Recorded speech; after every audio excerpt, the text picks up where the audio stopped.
O vínculo eterno entre o icônico vocalista do Queen Freddie Mercury e sua companheira mais próxima, Mary Austin, é um dos romances mais marcantes e comoventes da história da música britânica.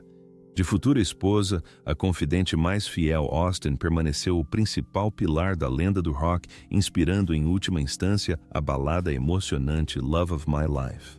Após o falecimento de Mercury, em 1991, num quarto no andar superior de sua amada residência londrina, Garden Lodge, a notoriamente reservada Sarah Austin herdou a propriedade e todo o seu conteúdo. Ela reside lá em paz desde então, mas aos 73 anos, surpreendeu o público ao finalmente vir a público compartilhar sua história. Quem é exatamente a mulher por trás da lenda? Nascida em Fulham, Londres, em 1951, Mary Austin conquistou reconhecimento mundial como ex-noiva e eterna melhor amiga de Mercury. Filha de pais surdos, ela desenvolveu a habilidade singular de se comunicar por meio da linguagem de sinais e da leitura labial. Mesmo que o relacionamento amoroso tenha chegado ao fim quando o cantor se assumiu homossexual, a profunda conexão que compartilhavam jamais se abalou. Mercury frequentemente se referia a Austin como sua alma gêmea definitiva e permaneceu fielmente ao seu lado até sua morte trágica. Embora não tenha participado ativamente da criação da cinebiografia Bohemian Rhapsody, de 2018 relatos indicam que ela deu sua bênção ao projeto. Sua devoção inabalável ao vocalista aliada à sua vida reclusa na propriedade Garden Lodge, que ele lhe presenteou, consolidou seu status como uma figura cativante e altamente respeitada entre os fãs do Queen e os aficionados por música em geral. As origens dessa parceria extraordinária remontam a 1969, 12 meses antes de Mercury fundar o Queen com Brian May Roger Taylor e o futuro baixista John Deacon. Originalmente chamado Farouk Bulsara, o futuro astro nasceu em Zanzibar, Tanzânia, em 1946 e se mudou para o Reino Unido com sua família na década de 1960. Já Austin chegou em 1951 a uma família com dificuldades financeiras no bairro de Battersea, no sul de Londres, criado por uma mãe que trabalhava como empregada doméstica e um pai que colocava papel de parede. Como mencionado anteriormente, ambos os pais dela sofriam de perda auditiva profunda. O primeiro encontro entre Austin e Mercury ocorreu enquanto trabalhavam na Biba, uma boutique de alta costura em Londres. Na época, a recém-formada em artes plásticas gerenciava um quiosque de roupas próximo localizado em Kensington. Inicialmente, o jeito extravagante e um tanto excêntrico do cantor intimidou Austin.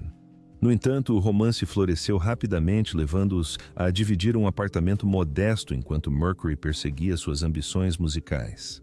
Refletindo sobre os primeiros tempos em uma entrevista de 2000 para a revista OK, Austin observou que a autoconfiança avassaladora dele era totalmente estranha para ela, já que sempre lutara com a autoestima. Ela explicou que, essencialmente, amadureceram juntos e que o afeto genuíno que sentia por ele permitiu que suas vidas se entrelaçassem perfeitamente. O historiador musical Mark Blake, autor de "Is This the Real Life? The Untold Story of Freddie Mercury and Queen?" Esta é a vida real.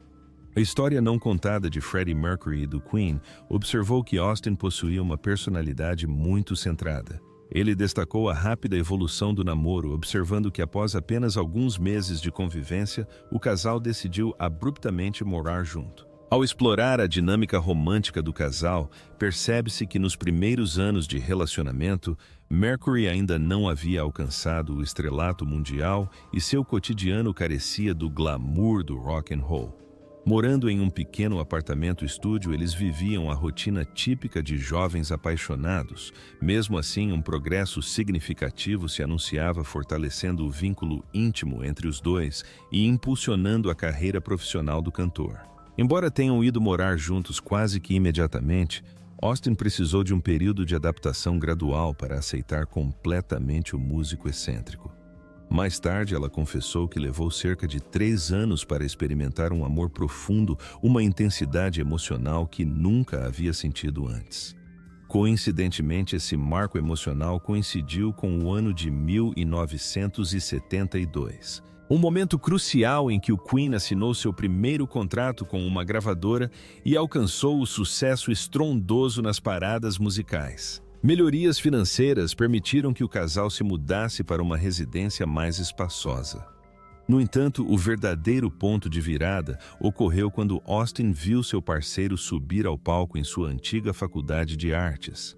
Observando sua presença magnética diante de uma plateia cativada, ela ficou impressionada com seu talento teatral incomparável, percebendo pela primeira vez que estava testemunhando o nascimento de um verdadeiro ícone. Essa súbita consciência de sua fama iminente instilou em Austin um profundo medo de que ele inevitavelmente a abandonasse por uma vida mais glamurosa. Dominada pela revelação, na noite do show na faculdade, ela tentou escapar pretendendo deixar a estrela em ascensão aos cuidados de seus fãs apaixonados. Mercury, no entanto, a perseguiu e rejeitou veementemente sua partida.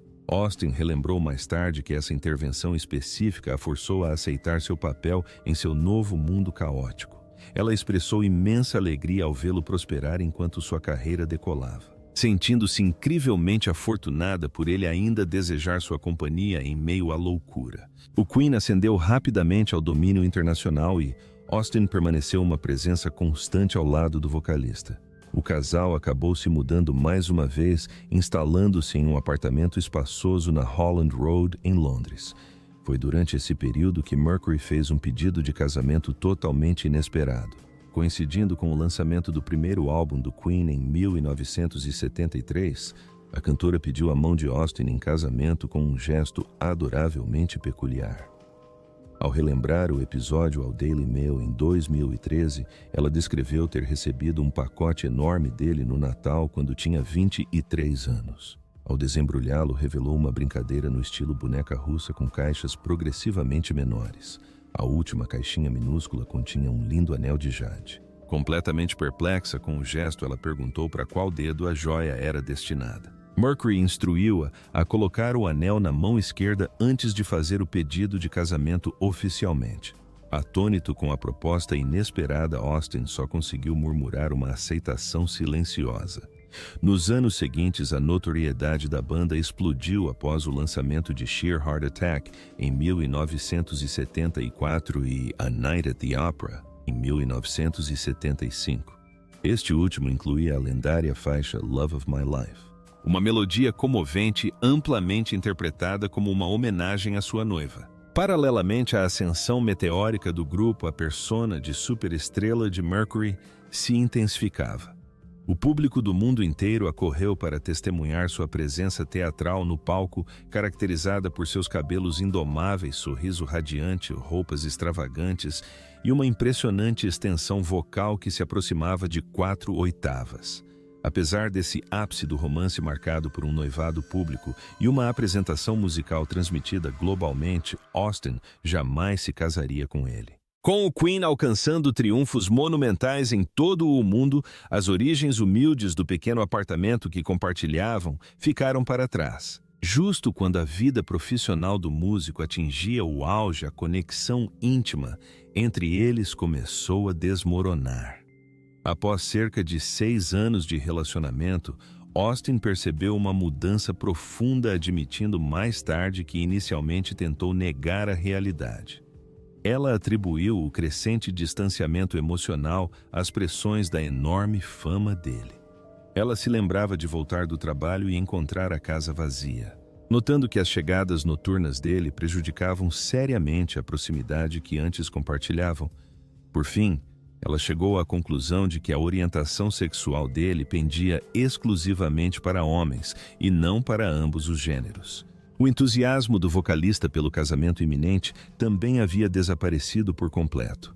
Ao perguntar nervosamente se deveria começar a procurar um vestido de noiva, sua recusa categórica silenciou o assunto de vez. Ficou evidente que o casamento estava cancelado.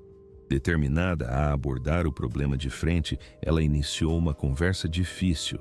Em entrevista à revista OK, ela lembrou de ter dito a ele que se sentia como um fardo indesejado e sugeriu que seria melhor se ela se mudasse. Embora Mercury negasse veementemente qualquer problema, Austin não conseguia ignorar o esfriamento do romance em meio aos triunfos explosivos da banda.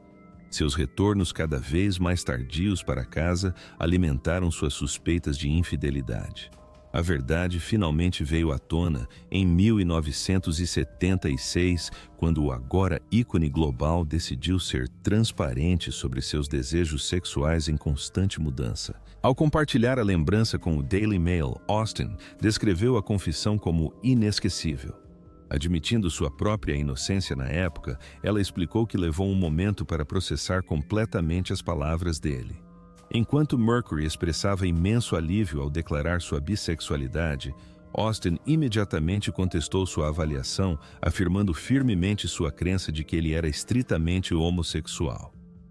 Essa conversa crucial encerrou o relacionamento romântico entre os dois. Posteriormente, a gravadora de Mercury comprou um apartamento para ela bem próximo ao dele. Longe de ser exilada, ela manteve um papel fundamental no círculo íntimo do Queen, chegando a viajar com eles durante suas turnês mundiais.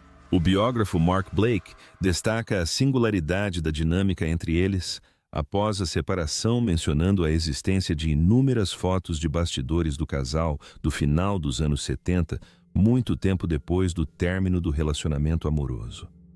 Blake aponta a fascinante transição que eles vivenciaram de um casal que morava junto e estava noivo para uma realidade em que Mercury buscava ativamente relacionamentos com homens. Surpreendentemente, sobreviver a essa mudança fundamental apenas solidificou a devoção platônica que sentiam um pelo outro pelas décadas seguintes. A presença de Austin estava profundamente entrelaçada na estrutura do círculo da banda, reinando efetivamente como o membro mais vital da facção pessoal de Mercury.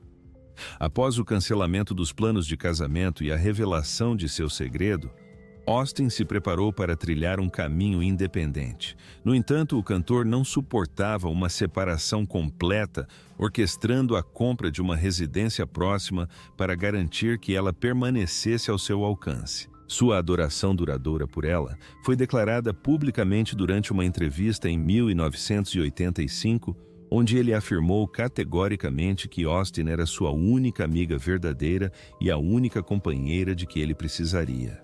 Mercury enfatizou que a confiança mútua entre eles era totalmente suficiente para ele. Com o passar do tempo, Austin teve 2 filhos com o artista Piers Cameron. No entanto, Cameron lutou contra a sombra sempre presente da estrela do rock, o que levou ao fim da parceria. Enquanto isso, Mercury embarcou em um relacionamento sério de 7 anos com Jim Hutton. Mesmo assim, o vocalista declarou que nenhuma de suas parceiras românticas posteriores jamais poderia usurpar a posição de Austin, considerando tal substituição completamente inatingível. Fiel à sua personalidade, ela permaneceu ao lado dele até o seu último suspiro. Enquanto o vocalista mergulhava de cabeça em um mundo hedonista de excessos marcado por promiscuidade desenfreada e uso de substâncias, Austin construiu uma existência mais tranquila. De seu relacionamento com Cameron nasceram Richard, que orgulhosamente reivindicava Mercury como seu padrinho, e Jamie, que chegou logo após a morte do cantor. Embora ela e Cameron nunca tenham se casado mais tarde, ela se uniu ao empresário Nick Holford, uma união que terminou após 5 anos. Apesar dessas oscilações amorosas, Austin manteve uma presença profissional e pessoal no mundo de Mercury, ocupando um cargo em sua equipe de gerenciamento e atuando como sua guardiã fiel durante seus últimos anos. O ano de 1987 trouxe um diagnóstico devastador de HIV positivo para o cantor em uma época carente de intervenções médicas viáveis. Tanto Austin quanto seu parceiro Jim Hutton se uniram para apoiá-lo enquanto a doença progredia, oferecendo cuidados 24 horas por dia na ausência de uma cura. Austin passou incontáveis horas ao lado de sua cama, mantendo-se vigilante, independentemente de ele estar consciente. Ela se lembrava com carinho dos momentos em que ele acordava, a cumprimentava com um sorriso caloroso e reconhecia afetuosamente sua leal amiga de longa data. Como observou a biógrafa Blake Mercury, garantiu que ela estivesse sempre por perto enquanto sua saúde se deteriorava, culminando em sua trágica morte por complicações da AIDS em 24 de novembro de 1991. As imensas provisões descritas em seu testamento final, doando a ela sua mansão suntuosa e uma parte significativa de seus direitos autorais musicais, demonstravam a profundidade de sua devoção. A magnitude de seu legado refletia a herança tradicional de uma viúva.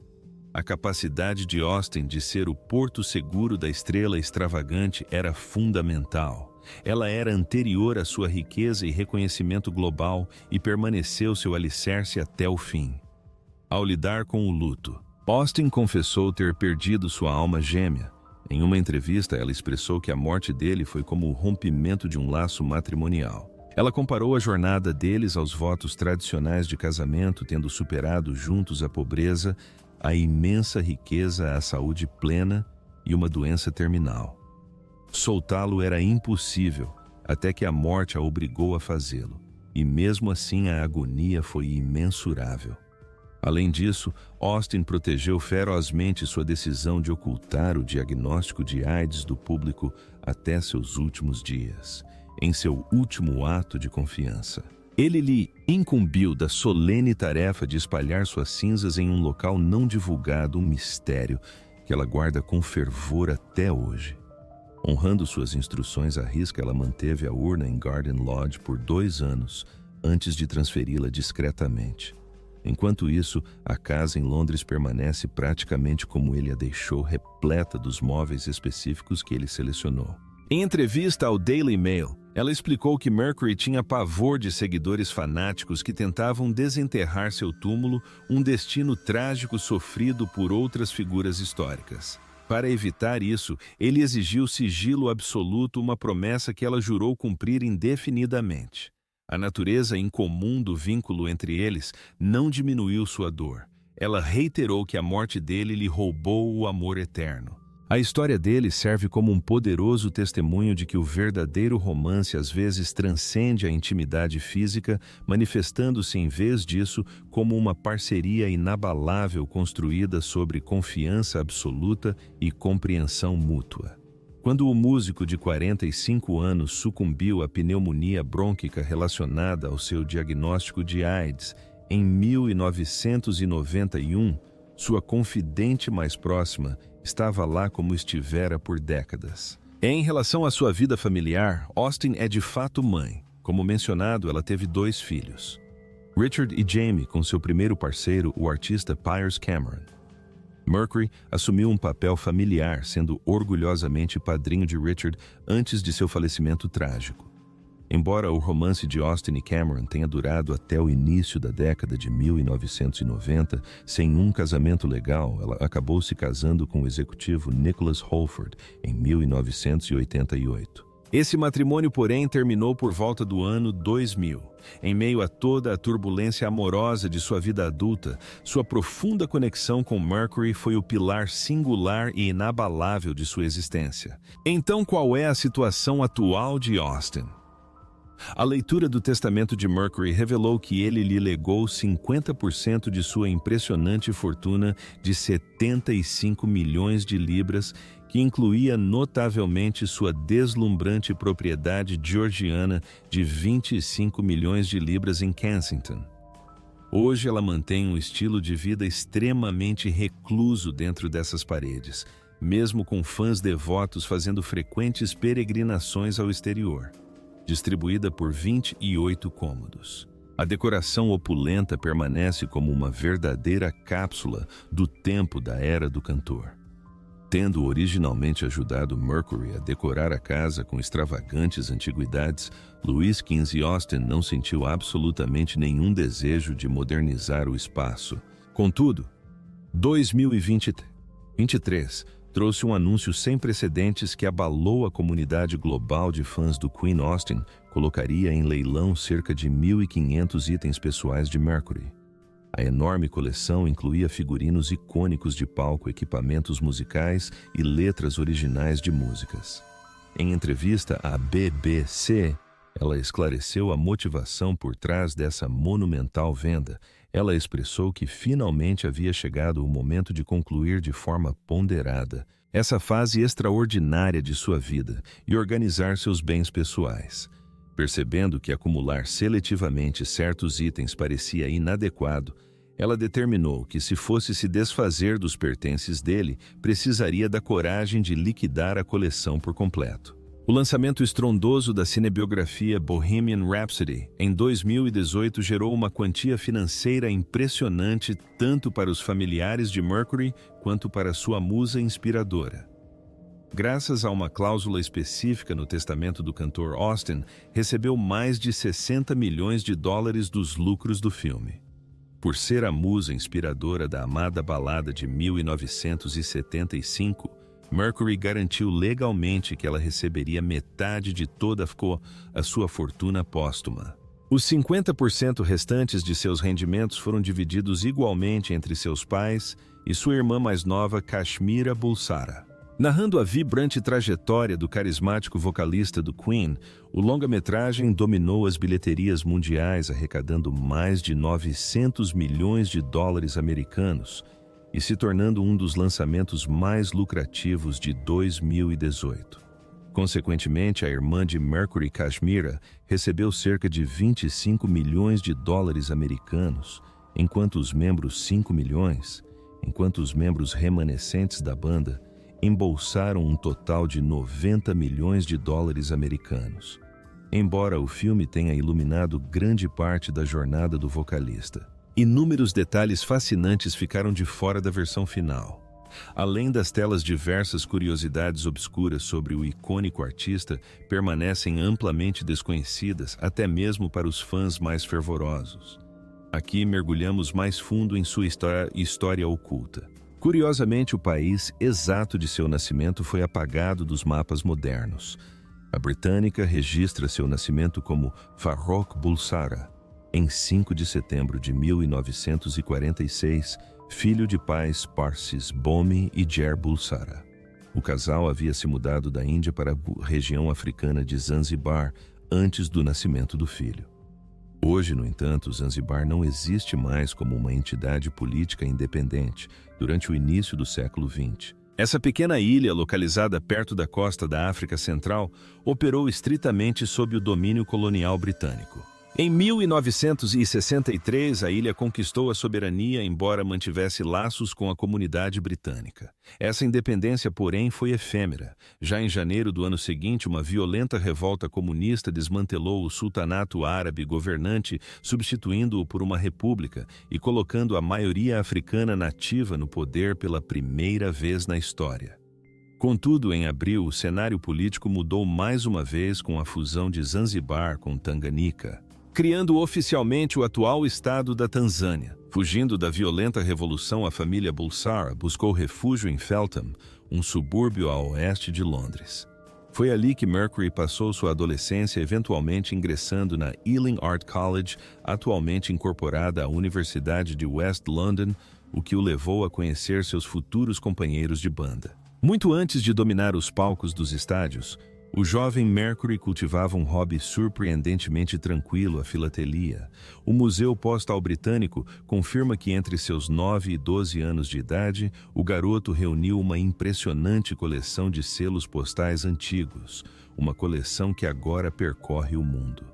Seu estilo de organização era extremamente metódico, porém maravilhosamente criativo, em vez de um layout cronológico padrão. Ele organizava as páginas de seu álbum por diversas categorias, agrupando as peças por dimensões físicas, cores específicas, tipografia única ou temas. Demonstrando um talento precoce para o design visual, ele propositalmente deixava espaços em branco nas páginas, caso não encontrasse o selo exato necessário para equilibrar seu layout estético. Esse passatempo meticuloso provavelmente foi herdado de seu pai Bomi, também um filatelista dedicado. Após o trágico falecimento do cantor em 1991, Bomi acabou vendendo seus inúmeros álbuns, tanto os seus quanto os do filho, em um leilão, hoje. Esses artefatos da infância são exibidos internacionalmente, viajando da Austrália a Praga, oferecendo aos fãs um vislumbre fascinante da mente tranquila e analítica do futuro deus do rock. Somando-se às suas credenciais artísticas, Mercury foi o único arquiteto por trás do icônico emblema do Queen. Embora seja comum que bandas sem contrato e com poucos recursos criem seus próprios emblemas para economizar dinheiro, os resultados geralmente são bastante básicos. Dos famosos lábios dos Rolling Stones ao rosto sorridente peculiar do Nirvana, ou a tipografia estilizada de AC/DC Kiss e Metallica, a identidade visual do rock tende ao minimalismo. O Queen, no entanto, quebrou completamente essa norma ao utilizar um brasão complexo que lembrava a heráldica real antiga. O elaborado desenho apresenta uma magnífica fênix, com as asas abertas projetando uma sombra sobre uma elegante letra Q que envolve uma coroa régia. Flanqueando essa imagem central encontram-se os símbolos do zodíaco dos 4 músicos. Um caranguejo está no topo da letra representando o signo de Câncer de Brian May, enquanto 2 leões ferozes guardam as laterais em homenagem aos leoninos John Deacon e Roger Taylor. Na base, delicadas fadas representam o signo de Virgem de Mercury.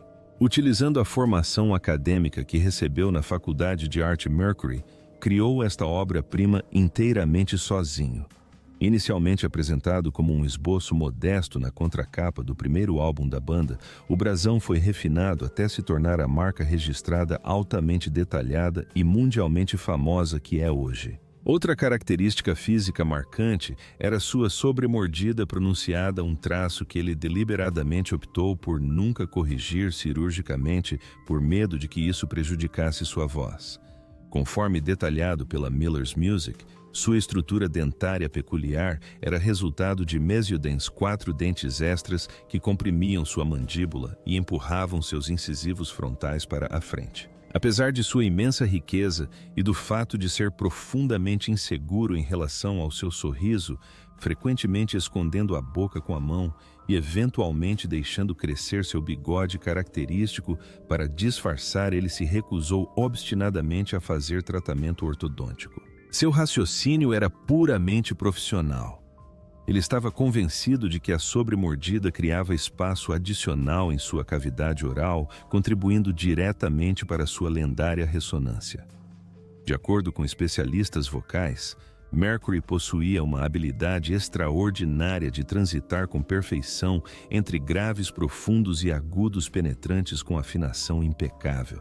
Sua extensão vocal registrada abrangia impressionantes 3/8 completas, estendendo-se de F292,2 Hz até G. 5.784 Hz, uma façanha técnica que deixa musicólogos maravilhados. Embora especialistas médicos debatam se sua anomalia dentária realmente aprimorava seu canto, Mercury se recusou a arriscar seu instrumento. Ele priorizou suas habilidades sonoras incomparáveis em detrimento de um sorriso hollywoodiano, sabendo que sua voz era seu verdadeiro legado. No estúdio de gravação, uma parceria muito aguardada com o rei do pop provou ser surpreendentemente desastrosa. Teoricamente, unir forças com Michael Jackson em 1983, quando ambos eram os governantes incontestáveis da indústria musical, deveria ter rendido ouro puro.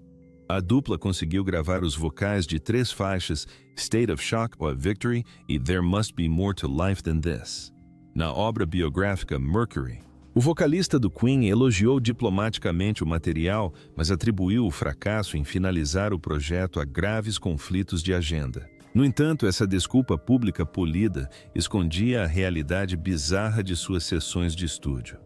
Como documentado em The Great Pretender, um Mercury extremamente agitado chegou a telefonar para sua equipe exigindo uma estratégia de saída, reclamando em uma declaração famosa que estava sendo forçado a gravar ao lado de uma lhama viva que Jackson insistia em levar para o estúdio. Por outro lado, Jackson supostamente estava profundamente perturbado com o uso recreativo de cocaína por Mercury durante o tempo em que trabalharam juntos.